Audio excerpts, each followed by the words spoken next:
Of course, we do every little day, and of course, every Saturday, we give you the latest news coming in from the world of sport. We have a full hour all the way to, of course, the hour of 10, and we are going to be looking at the latest news and information from the sporting world. Of course, on the menu today, we have news coming in from Namboole or Mandela National Stadium. Of course, the renovation works are taking a very, very, very quick kind of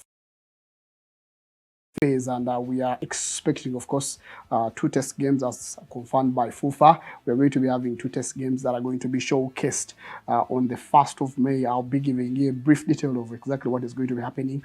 And on the other side, of course, Nakivubo Stadium being launched by, of course, the president himself, Mr. Museveni. And of course, I'll be giving you a few things that I had him, of course, in his speech, and of course, Arne himself coming out and sharing a few things about his progress as a person, of course, who loves the nation and who's willing, of course, to invest in sports infrastructure. On the other side, of course, we also have news coming in from the Uganda Premier League. We have a few stories, of course, coming in from the games that were played and what we expect according to what we are seeing on the table. On the international scene, recap of the weekly games. We had games in the Premier League that were played between, of course, the week in there. We had Arsenal playing, we had Manchester City playing, and Liverpool as well. And of course, we have other games that are going to be played on the weekend. So it's going to be a wrap up of everything that we have on the weekend as well as in the previous week. But my name is Brian, as usual, and we are, of course, kick-starting with the Namboole story. Of course, a lot of people were questioning the renovation works, what made them very, very slow. Of course, I explained last week, and I've been explaining why the renovation works took a very long time for them to be completed. The biggest reason was because of the finances, and when the finances were released, the 17 billion balance, now we are seeing work progressing as it's supposed to be progressing already. In just 1.5 or 1 week, we already have the lights installed in there. We have that surface, the track that is supposed to be for athletics, it is being covered with something. At least it looks a little bit decent. We already see the benches of the players where they're supposed to be seated, the substitute benches, they're already installed in there. We already see the player tunnel. Because according to CAF guidelines, you cannot just allow players just to come onto the pitch and get exposed to things like bottles and other things that might be thrown at at them. Even coins. We usually see instances where we see players taking free kicks and you see coins being thrown at them. So usually, what they try to do, they try to give them a room. They try to give them a protection. They try to make them stay as far away from the crowds as possible because of you don't know what to expect, especially from the fans from different teams. So that is why you see you really need that tunnel as shown in Namboole with the recent renovations and the installations. We also expect the public address system to be already perfect in there. One of the few things that I also looked at as something that has been worked on is the media, the media tribunal, the media spaces, where of course you have the media spaces where the conferences are supposed to be done, especially when you have the pre-game match conferences. We also have the post-game match conferences. We also have the area where the commentators sit and the different media sit, especially for the broadcast, to make their commentary. Usually, when you watch these games that we watch usually in the Premier League or the UEFA Champions League and all the other competitions, usually the media section is filled with a lot of journalists from different countries who have different types of course, languages there and different media houses they are doing the commentary for. So they need spaces, they need workstations where they can sit and, of course, do the different things, the statistics and all that.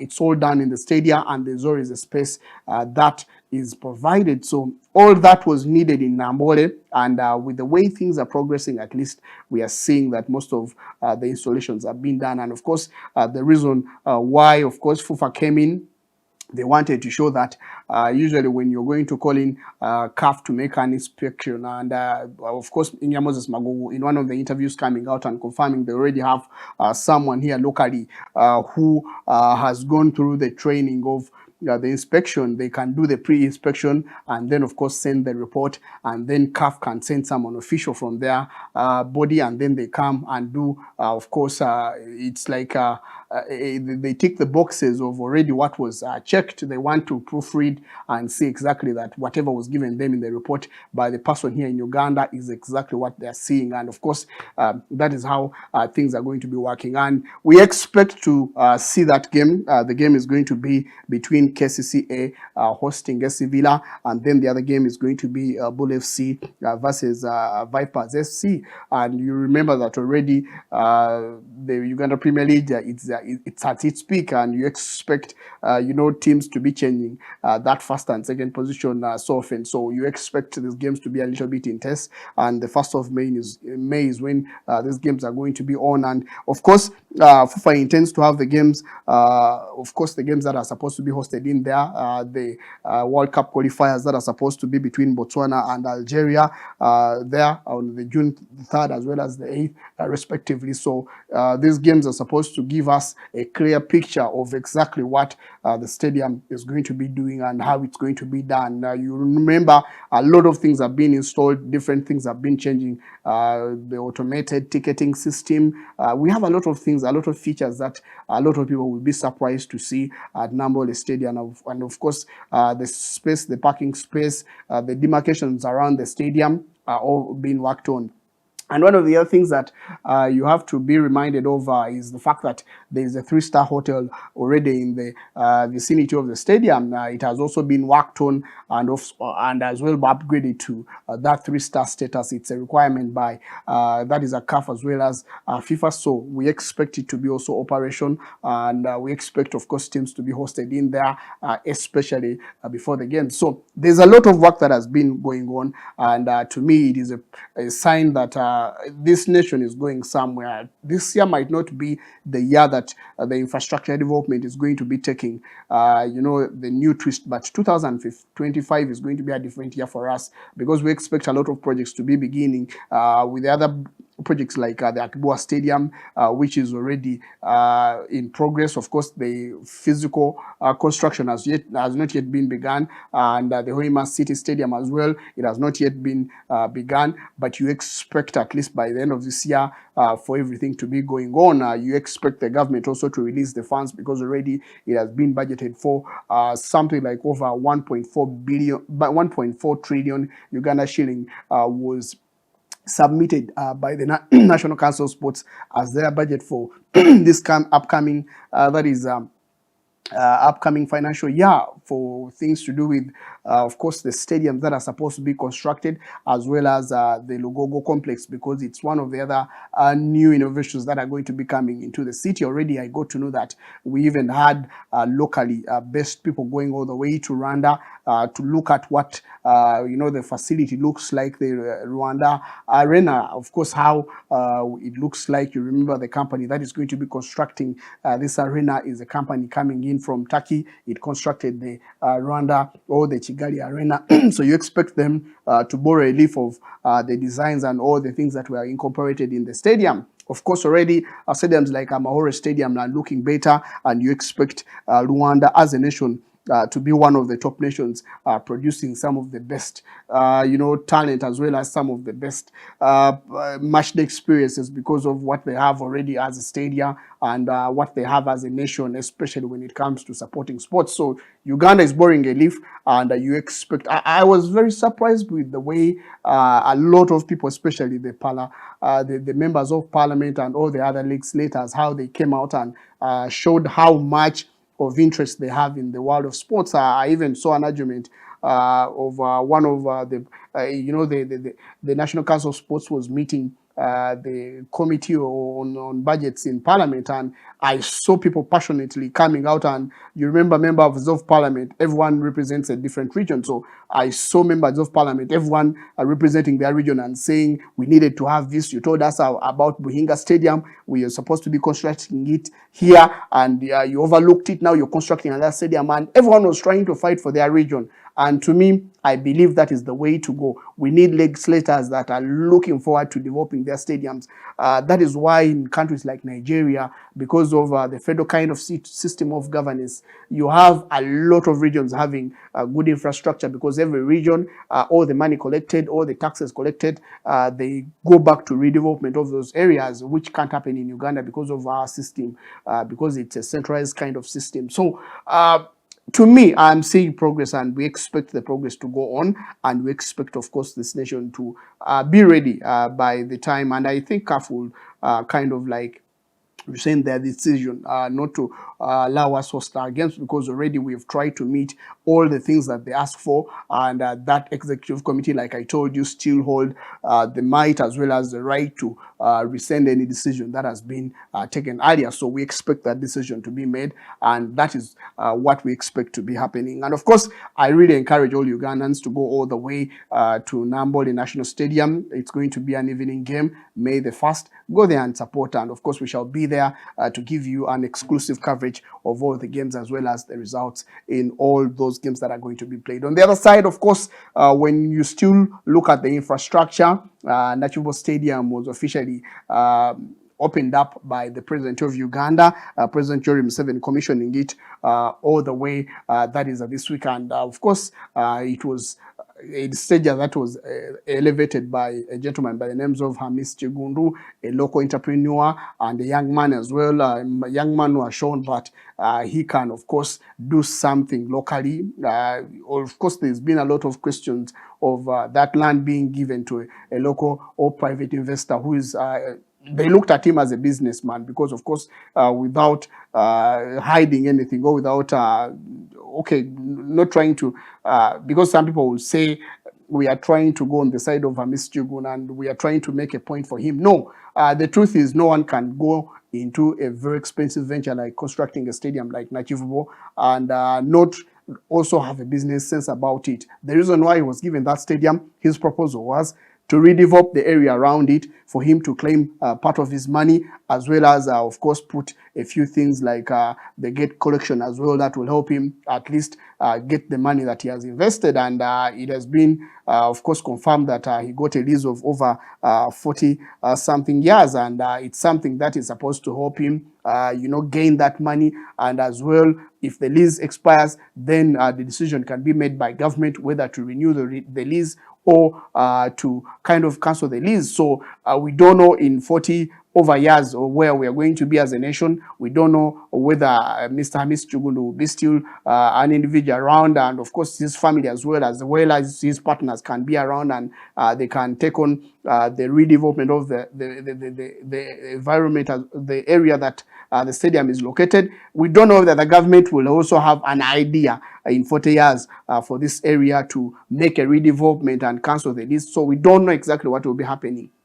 But all I need to let you know that the stadium is already constructed. It is looking better, and we expect, of course, an upgrade for it to even have covered stands and all the other things that are supposed to be in a modern stadium. The reason why I told you last week it's not going to be hosting the CAF level of games is because, of course, because of the surface on CAF level of competitions like the African Cup of Nations, you cannot have that kind of turf in there. So that is why it was not chosen. And of course, it is the decision of the investor to either take on that kind of natural surface, or just overlook the whole issue and say I will be hosting maybe the games that are supposed to be on the local scene. But on the other side, it is a good development as a nation. We expect it to be a very substantial stadium to help us maybe gain a little bit more of the playing surfaces around the country, because we don't have many of them. But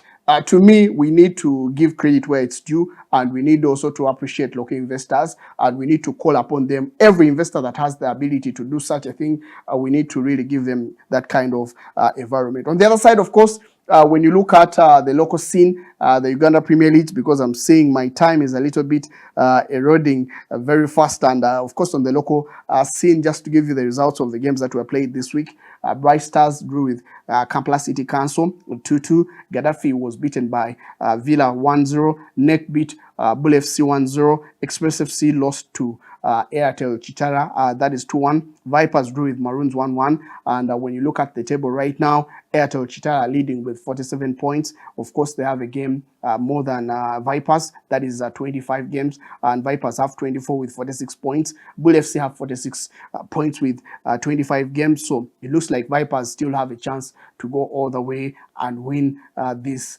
cup when it comes to the final, because we have 1 or 2 games that are remaining. So when we compare the two teams and the way things have been happening, of course, Vipers looking like the team that is a little bit more experienced when it comes to these later stages of the league. You remember Airtel Chitala, new debutants, and it's something that to me makes even the league more interesting. If you have someone who has just come into the league and they've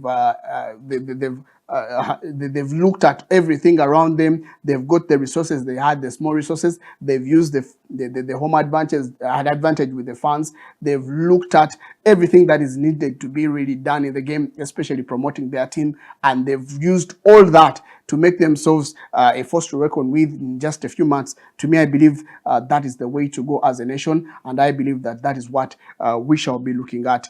As when you want to go forward as a nation, this is the best way for us to take our teams, especially the locally best teams, especially teams not around Kampala, teams coming in from different parts of the country. So that is what we expect to see, especially in the final parts of the season. We expect competition, and we expect at least one of the two teams, either Airtel Chitara or either Vipers, to come out as the league leaders when all goes well. Thank you so much for being part of the show. This is the Sports Arena. My name is Brian. We go all the way to the news coming in from the international scene. A lot of stories, of course, from the international scene. A lot of questions of teams, especially Manchester United, of course, Liverpool and all that stuff. And the question would be, where did, of course, the games leave the fans, especially fans from Liverpool? Where did they leave your expectations? Because in midweek there, Liverpool lost their Merseyside derby against Everton. That is a 2-0 in a very, very sickening game, especially if you're a Liverpool fan, because you saw Liverpool were not up to it. Everton were up to it. Every kind of tackle, every kind of challenge proved that they wanted this game 100%. And Liverpool tried their level best, but it wasn't the case. They did not get the result that they were expecting to get. So the question would be, where does it leave Liverpool as a team? You remember, of course, the title is having a few games to go. The running is having over just like 4 games to go. So the question would be, can you afford to lose points, especially in the few games that are remaining? That is a question that Liverpool really get to understand, especially in the next games. If the other teams like Arsenal and Man City do not lose their games, then Liverpool will come out and look at the game against their bitter rivals Everton as the game where they lost their trophy. So that was what happened, of course, to Liverpool. Jurgen Klopp coming out and sharing his frustration, and in the interview coming out and saying he doesn't think that his team were up to it. We all think it was the way they were not up to it. They did not perform exactly like a team that wanted to win it.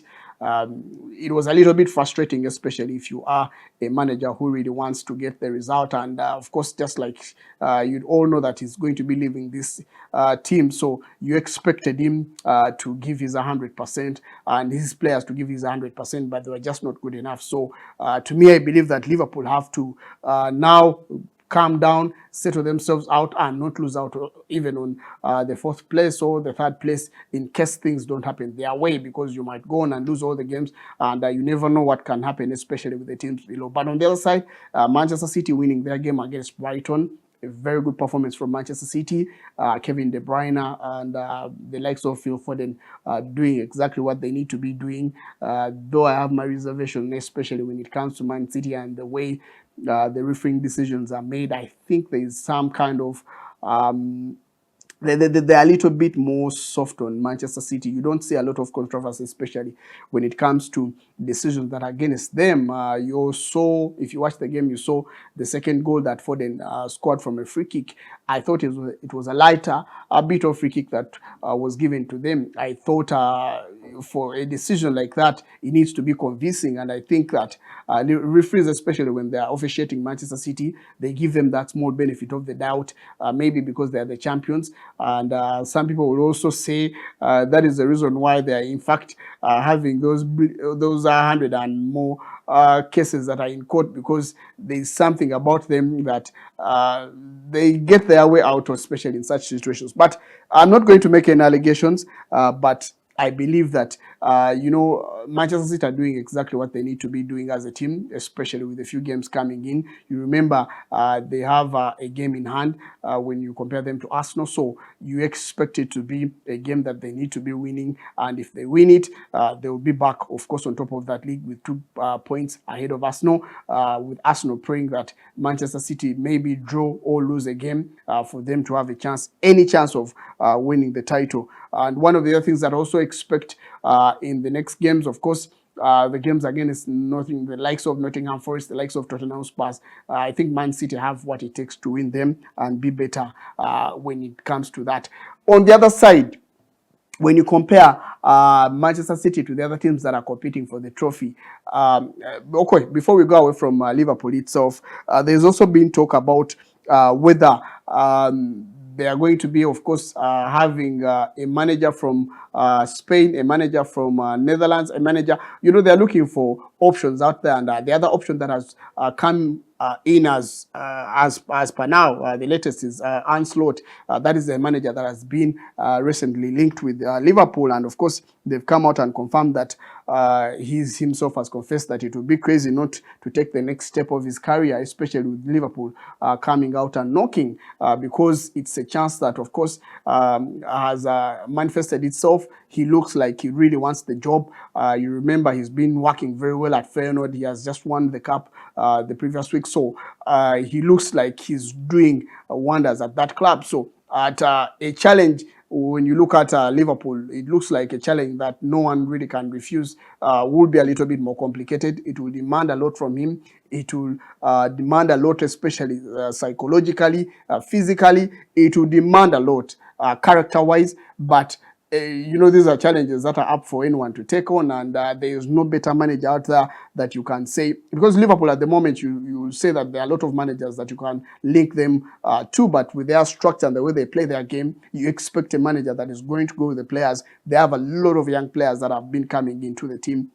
So you expect a manager that is going to go with the players, a manager that is going to be setting a standard that really will not be comparable to Jurgen Klopp, because that would be a mistake. If you want to compare him to Jurgen Klopp, that would be really impossible. That would be putting him to a level that will really bring pressure on him, and maybe will even lead him to make mistakes that are not worthy of making. So you expect this to be a learning process for Liverpool. The curve from the new manager, the transition from the new manager, from the old manager to the new manager, might take a little bit of a season out of them. They might not perform exactly how they've been performing the previous seasons. But of course, if it's a system, if the process has been handled very well, it will not take them too long, because when you compare that to Manchester United currently, they also won their game against Sheffield in the midweek there. But their process might be taking a little bit more, because when you compare it to Liverpool, they need a complete overhaul of the team. For Liverpool,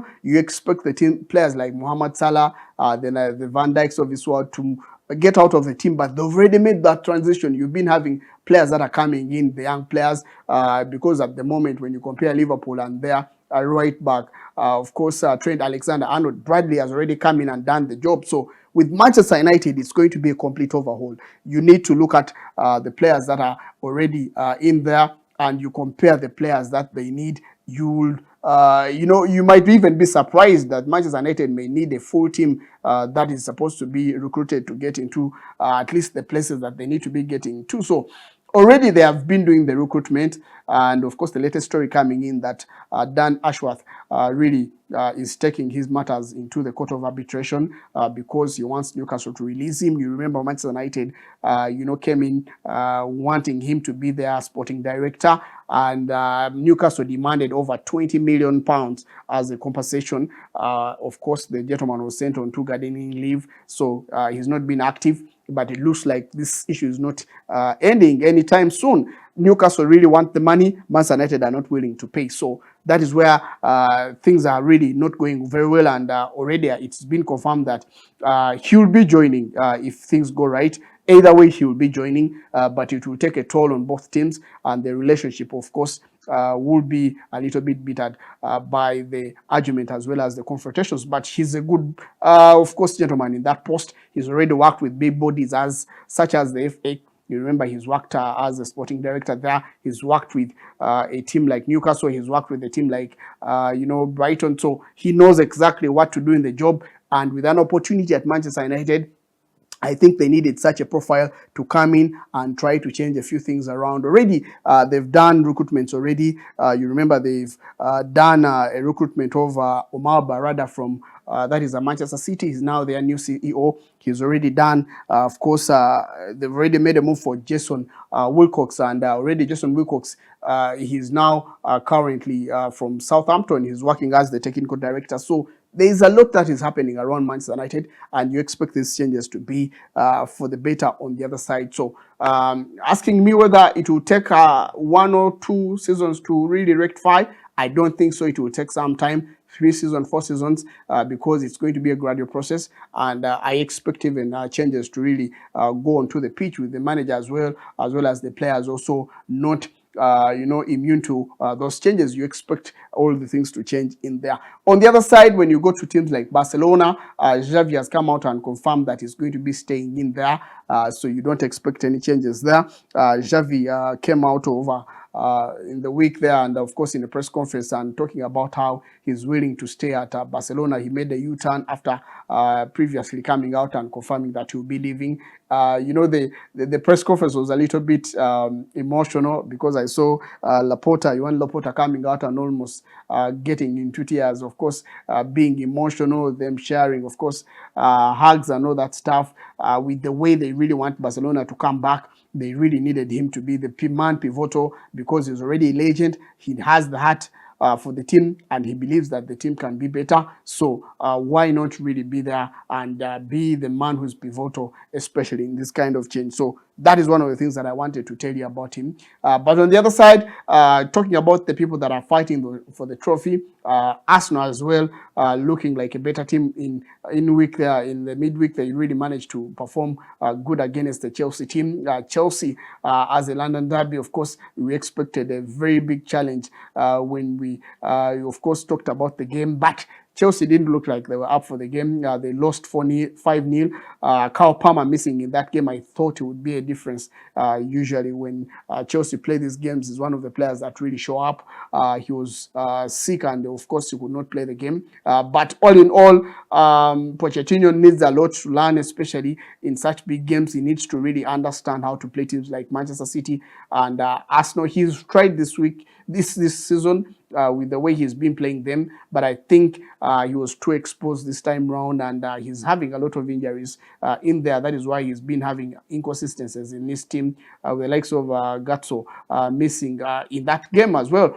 Then, of course, on the other side, I've heard that Fernandes is another player that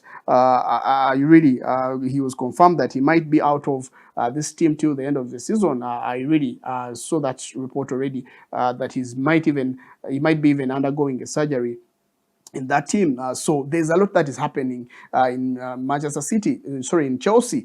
And one of the other stories that has really taken rounds the media in the previous 2 days is that he might be sacked at the end of the season, and there might be a mutiny from players, because players are not really willing to let their manager go. They are willing to learn. They were willing to learn from him and be patient and grow to be a better team. So if he's sacked, then there might be a mutiny. There might be, of course, a disagreement, of course, with the people that are running the team. So that might be a problem at Chelsea. The dressing rooms, of course, not agreeing to the sack, as well as not agreeing to the changes at the team, and also the manager also not agreeing to, the way he's been judged, because I think he still has something to offer to this team, though it needs to be gradual. Chelsea changed a lot of things in their team, and you need time to really to recover and make your team better. So that is one of the things that you may expect, especially at the end of the season. Mauricio Pochettino, with the way things are happening at Chelsea, he might be giving the kick in there. And of course, on the other side, the other teams that are also looking for players in there, Michael Olise, as well as Ebachi Ezi, that gentleman from Crystal Palace. Those two gentlemen today news has come in that Crystal Palace has valued them at £60 million if you want to sign any of them. So we expect teams to come in because they are good players, though I have an issue with their attitudes, both of them. I think they have they still have a smaller team kind of mentality. When you see them playing, they are a little bit lazy, and you expect them to at least up their game if at all they really want to be better players in there. But just to give you a few things before I really kind of like sign out, I think let me go and give you a few games that are going to be played. This weekend is going to be a little bit more interesting, and you all know that the Premier League has a couple of games that are going to be played. The games that are going to be, of course, determining a lot when it comes to the trophy. We have a London derby that is supposed to be played this weekend, and of course it's going to be Arsenal versus Tottenham Hotspur, a game that I think Arsenal will really have an upper hand, especially when you look at the amount of times they've played Tottenham Hotspur.